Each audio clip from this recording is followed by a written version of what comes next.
Bombay stock એક્સચેન્જના server સવારથી જ ઠપ થઈ જતા શેર બ્રોકર્સ અને ગ્રાહકોમાં ચિંતાના વાદળો છવાયા હતા. શેર બજારમાં બીએસસીનું સર્વર માર્કેટ શરૂ થતા પૂર્વે જ ઠપ થઈ જતા શેર બ્રોકર્સ અને ગ્રાહકો મુશ્કેલીમાં મુકાઈ ગયા. જે સંદર્ભે ઝવેરી સિક્યુરિટીઝના કમલ ઝવેરીએ શેર બજાર પર પડેલ અસર અંગે માહિતી આપી. જોકે બોમ્બે સ્ટોક એક્સચેન્જ બપોરના સમયે શરૂ થઈ જતા શેર બ્રોકર્સમાં હાશકારો જોવા મળ્યો. ના, એકચ્યુઅલી અમે સવારે તપાસ કરી તો અમને એવું કીધું કે 15 મિનિટમાં ચાલુ થશે, 15 મિનિટમાં ચાલુ થશે, પણ આજે છેક અઢી કલાક ઉપર થઈ ગયા છે, હજુ સુધી સ્ટાર્ટ નથી થયું. તપાસ કરતા એવું જાણવા મળે છે કે ત્યાં એરટેલના નેટવર્કનો પ્રોબ્લેમ થઈ ગયો છે અને ઇવન વિધિન ધીસ પ્રિમાઇસીસ એટલે બીએસસી સ્ટોક એક્સચેન્જના બિલ્ડિંગમાં પણ કોઈના ટર્મિનલ અત્યારે ચાલી નથી રહ્યા.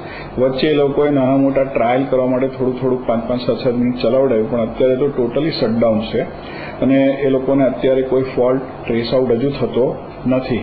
અને જો આ ફોલ્ટ ટ્રેસ આઉટ નહીં થાય તો there is a chances કે આજના દિવસમાં માર્કેટ અપ નહીં થાય. Even currency market, derivative market અને કેશ માર્કેટ બધા જ અત્યારે બંધ છે. અને આની મેજર ઇફેક્ટ એવી આવે છે કે કેટલાક સ્મોલ કેપ ને મિડ કેપના શેરો છે એમાં તો કદાચ નીચેની સર્કિટો વાગી જશે અને આજના દિવસમાં ઇન્વેસ્ટરોને just because of this network કે કનેક્ટિવિટીના પ્રોબ્લેમને લીધે મોટા નુકસાનના ચાન્સીસ રહેશે. અને જે અત્યારે આજે તેજી પકડાયેલી છે અને નવા હિસ્ટોરિકલ હાઈ માટેનો જે બધો માર્કેટ ચાલી રહ્યું છે એમાં કદાચ આજે ડિસ્ટર્બન્સ આવી શકે. End of the day market કદાચ નેગેટિવમાં બંધ આવે તો નવાઈ નહીં.